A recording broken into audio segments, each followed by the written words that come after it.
1,24,000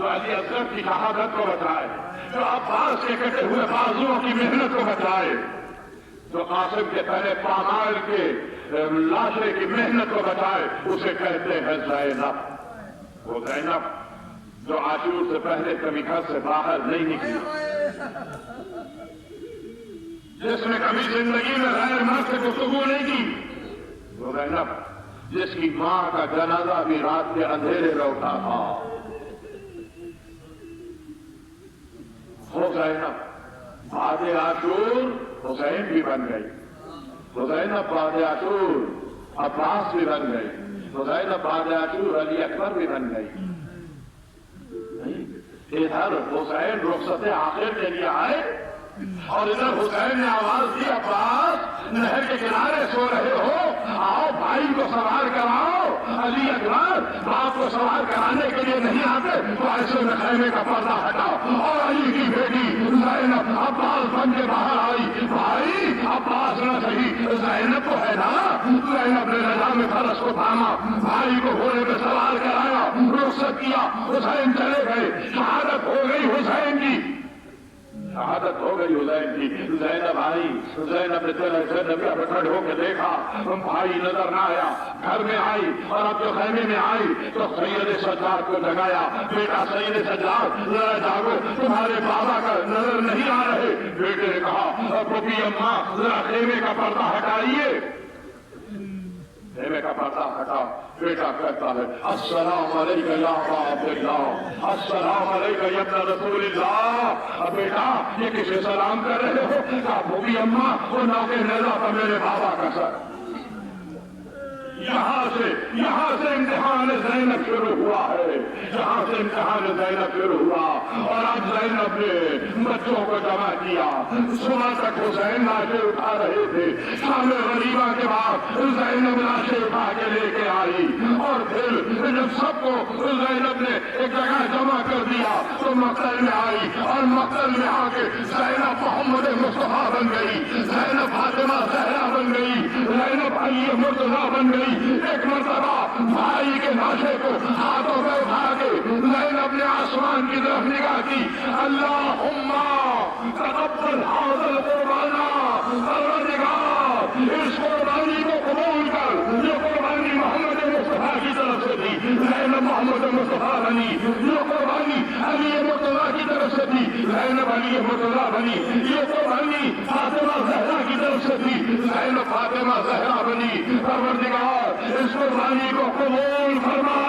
اور پھر زینب نے کربلا سے لے کے کوفہ، کوفے سے لے کے شام تک امتحانوں پر امتحان دیے، اور پھر وہ خطبہ دیا ابن زیاد کے دربار میں، اور یہ کہہ کے زینب نے قیامت تک مجلسوں کی بقا کی ضمانت لے لی، ابن زیاد تو ساری کوششیں کر لے، تو ہمارے جگر کو مٹا نہیں سکتا۔